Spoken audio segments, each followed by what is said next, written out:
Here's something most people don't know. When it comes to studying computer science, everyone's first instinct is the US. But America's H-1B visa requires a lottery, less than a 30% chance. And if you lose, you pack your bags and go home. Canada?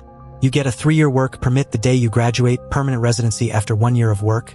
And if you want to go to the US later, the TN visa gets approved at the border same day. The schools rival America's, tuition costs way less, and graduation comes with a path to stay. No matter how you do the math, it's a no-brainer. Today, let's dig into how to pick, study, and stay in Canadian CS. Let's start with the internship king, Waterloo. Co-op here isn't optional. It's baked into the degree. Starting second year, you alternate between study terms and work terms, 6 rotations total. Sitting in the DC library, the person on your left is grinding leet code for their next interview. The one on your right just got a return offer from Jane Street. There's a campus mantra, Cali or bust. Either you land a California big tech job, or it's a failure. That culture pushes everyone to compete. By graduation, you're not a fresh grad, you're an engineer with 2 years of real experience. If your goal is research rather than internship grinding, look at Toronto and Montreal.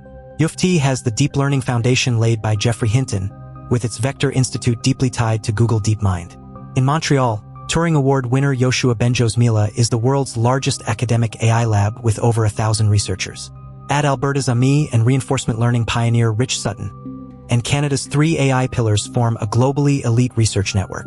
But there's a trap at U of T you must know, the post system. Getting admitted to U of T doesn't mean you're in CS. After first year, you compete for spots based on GPA. It's basically a second college entrance exam. Every year, students are forced to switch majors because of this. Not everyone wants to grind themselves to death. UBC in Vancouver, open the window and you see snow-capped mountains and the Pacific.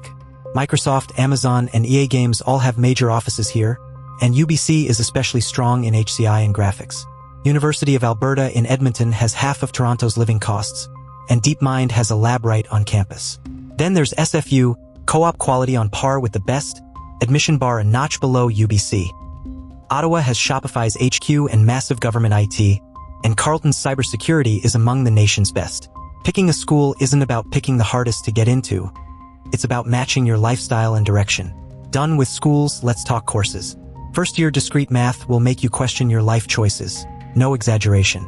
By second and third year, algorithms has failure rates above 20%, operating systems requires kernel-level C programming, and compiler design is widely considered the most brutal undergrad course. Sounds painful, but these are exactly what interviews hammer hardest. Algorithms, system design, low-level fundamentals. The pain is temporary. These hard skills stay with you for life. On the money question, the smartest play isn't finding a Canadian company in Canada. You live in Toronto, write code remotely for a Silicon Valley company, earn USD, spend CAD, easily clearing $150K plus CAD per year. This is the golden strategy for a growing number of Canadian CS grads. Even locally, Toronto starts at 70 to 90K. Vancouver is similar but with higher rent. Calgary is 65 to 80K but with much lower costs. Do the math, total investment 250 to 350K CAD. Break even in 3 to 5 years, better ROI than most degrees out there. Canada's tech ecosystem is richer than most people imagine.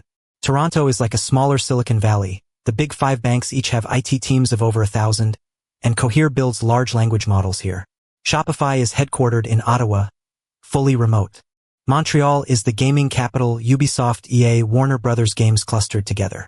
Vancouver's Microsoft office is much bigger than people think, and Apple and Amazon are there too. Don't just fixate on FAANG. Canada's domestic opportunities are already abundant. Now for Canadian CS's biggest hidden ace, immigration. Graduate from a 4-year program, get a 3-year work permit, PGWP. Immediately, apply for permanent residency through express entry after 1 year of work.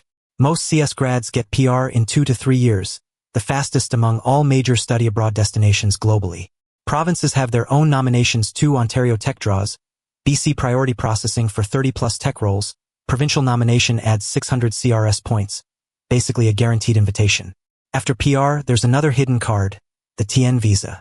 Canadian citizens can work in the US with no lottery, no queue, approved at the border same day. Get Canadian status first, then go collect Silicon Valley pay. This is the ultimate combo of studying in Canada. Let's talk thresholds. Waterloo CS is the hardest admission in all of Canada.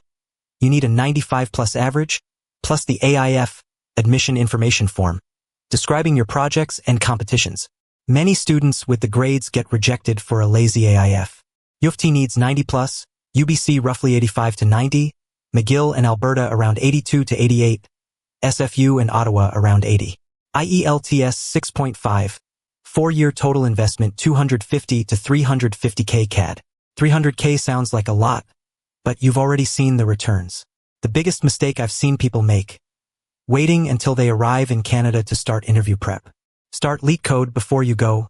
Clear the high-frequency easy and medium problems. Second, build a decent GitHub. 2 or 3 working projects are worth more than 100 starred forks. Once you're on campus, hit the hackathons. Waterloo's Hack the North, U of T's U of T Hacks. You'll meet future colleagues and co-founders. Last thing, most good jobs in Canada come through referrals. Reaching out to alumni on LinkedIn is 10 times more effective than cold applying to 100 positions. I don't want to only paint a rosy picture. -20 winters genuinely cause depression. Toronto gets snow from November to April. Vancouver is milder but has months of continuous rain. Loneliness, culture shock, and academic pressure pile up, and mental health is a real challenge. Prepare for it. Get a good down jacket, keep exercising, find your social circle. These aren't small things. One-line summary. World-class education, a work permit upon graduation, the world's fastest immigration pathway, plus a TN visa to jump to the US anytime. No other country can play all 4 cards at once. If you're choosing a study abroad destination, Canadian CS deserves the top of your list.